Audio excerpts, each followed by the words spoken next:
तेईस मार्च 1931 लाहौर। सजाए मौत फांसी के जरिए।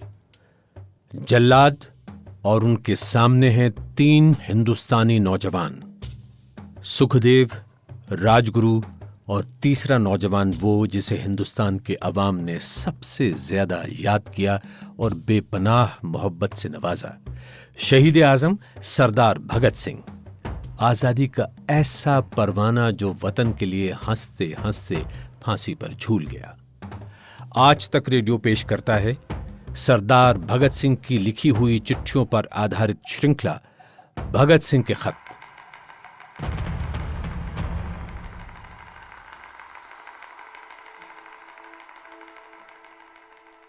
सितंबर 1930 को भगत सिंह के पिता सरदार किशन सिंह ने ट्रिब्यूनल को एक अर्जी देकर बचाव पेश करने के लिए अवसर की मांग की।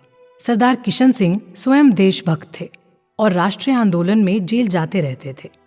उन्हें और कुछ अन्य देशभक्तों को लगता था कि शायद बचाव पक्ष पेश कर भगत सिंह को फांसी के फंदे से बचाया जा सकता है, लेकिन भगत सिंह और उनके साथियों को लगता था कि ब्रिटिश सरकार बदला लेना चाहती है और न्याय सिर्फ ढकोसला है, किसी भी तरीके से उसे सजा देने से रोका नहीं जा सकता।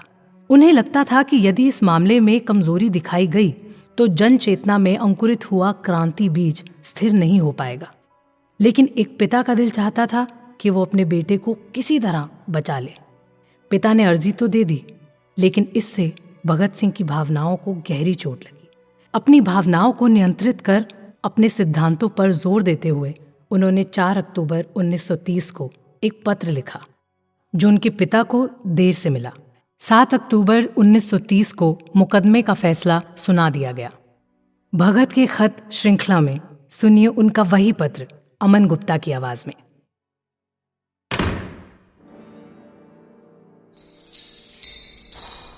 पूज्य पिताजी, मुझे यह जानकर हैरानी हुई कि आपने मेरे बचाव पक्ष के लिए स्पेशल ट्रिब्यूनल को एक आवेदन भेजा है। यह खबर इतनी यातनामय थी कि मैं इसे खामोशी से बर्दाश्त नहीं कर सका। इस खबर ने मेरे भीतर की शांति भंग कर उथल पुथल मचा दी है। मैं ये नहीं समझ सकता कि वर्तमान स्थितियों में मैं और इस मामले पर आप किस तरह का आवेदन दे सकते हैं।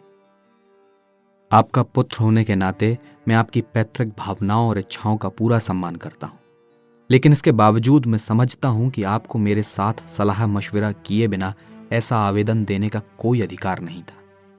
आप जानते थे कि राजनीतिक क्षेत्र में मेरे विचार आपसे काफी अलग हैं। मैं आपकी सहमति या असहमति का ख्याल किए बिना सदा स्वतंत्रता पूर्वक काम करता रहा हूं।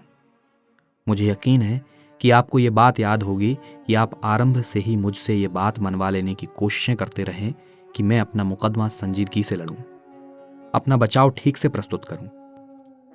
लेकिन आपको यह भी मालूम है कि मैं सदा इसका विरोध करता रहा हूं। मैंने कभी भी अपना बचाव करने की इच्छा प्रकट नहीं की और ना ही मैंने कभी इस पर संजीदगी से गौर किया है। आप जानते हैं कि हम एक निश्चित नीति के अनुसार मुकदमा लड़ रहे हैं। मेरा हर कदम इस नीति, मेरे सिद्धांतों और हमारे कार्यक्रम के अनुरूप होना चाहिए। आज स्थितियां बिल्कुल अलग हैं, लेकिन अगर स्थितियां इससे कुछ और भी अलग होती तो भी मैं अंतिम व्यक्ति होता जो बचाव प्रस्तुत करता। इस पूरे मुकदमे में मेरे सामने एक ही विचार था, और वो ये कि हमारे विरुद्ध जो संगीन आरोप लगाए गए हैं, बावजूद उनके हम पूर्णतया इस संबंध में अवहेलना का व्यवहार करें।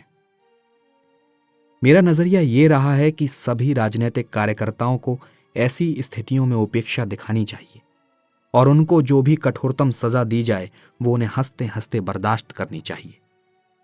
इस पूरे मुकदमे के दौरान हमारी योजना इसी सिद्धांत के अनुरूप रही है। हम ऐसा करने में सफल हुए या नहीं, ये फैसला करना मेरा काम नहीं।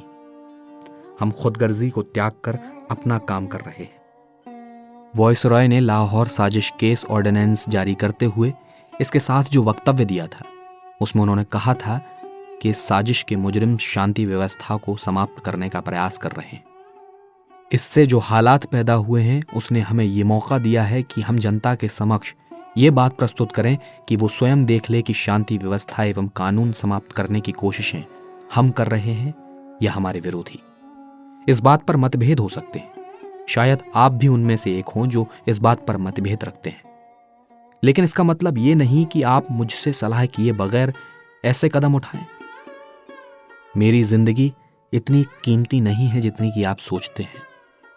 कम से कम मेरे लिए तो इस जीवन की इतनी कीमत नहीं है कि इसे सिद्धांतों के लिए कुर्बान करके बचाया जाए। मेरे अलावा मेरे और भी साथी हैं जिनके मुकदमे इतने ही संगीन हैं जितना कि मेरा मुकदमा। हमने एक संयुक्त योजना अपनाई है और उस योजना पर हम अंतिम समय तक डटे रहेंगे। हमें इस बात की कोई परवाह नहीं कि हमें व्यक्तिगत रूप में इस बात के लिए कितना मूल्य चुकाना पड़ेगा। पिताजी, मैं बहुत दुख का अनुभव कर रहा हूं। मुझे भय है आप पर दोषारोपण करते हुए या इससे बढ़कर आपके इस काम की निंदा करते हुए मैं कहीं सभ्यता की सीमाएं न लांघ जाऊं। मेरे शब्द ज्यादा सख्त ना हो जाएं, लेकिन मैं स्पष्ट शब्दों में अपनी बात अवश्य कहूंगा। यदि कोई अन्य व्यक्ति मुझसे ऐसा व्यवहार करता तो मैं इसे गद्दारी से कम न मानता, लेकिन आपके संदर्भ में मैं इतना ही कहूंगा कि यह कमजोरी है, निचले स्तर की कमजोरी। यह एक ऐसा समय था जब हम सबका इम्तिहान हो रहा था। मैं ये कहना चाहता हूं कि आप इस इम्तिहान में नाकाम रहे हैं। मैं जानता हूं कि आप भी उतने ही देश प्रेमी हैं जितना कि कोई और व्यक्ति हो सकता है। मैं जानता हूं कि आपने अपनी पूरी जिंदगी भारत की आज़ादी के लिए लगा दी है, लेकिन इस अहम मोड़ पर आपने ऐसी कमजोरी दिखाई, ये बात मैं समझ नहीं सकता। अंत में मैं आपसे, आपके अन्य मित्रों और मेरे मुकदमे में दिलचस्पी लेने वालों से कहना चाहता हूं कि मैं आपके इस कदम को नापसंद करता हूं। आज भी अदालत में अपना बचाव प्रस्तुत करने के पक्ष में मैं नहीं हूं। अगर अदालत हमारे कुछ साथियों की ओर से स्पष्टीकरण आदि के लिए प्रस्तुत किए गए आवेदन को मंजूर कर लेती है तो भी मैं कोई स्पष्टीकरण प्रस्तुत न करता।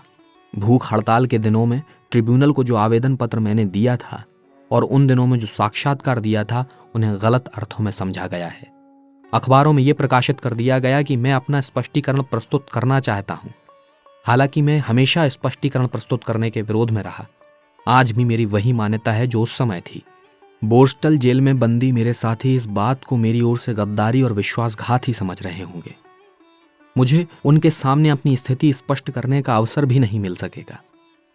मैं चाहूंगा कि इस संबंध में जो उलझनें पैदा हो गई हैं उनके विषय में जनता को असलियत का पता चल जाए। इसलिए मैं आपसे प्रार्थना करता हूं कि आप जल्द से जल्द ये चिट्ठी प्रकाशित करा दें। आपका आज्ञाकारी भगत सिंह।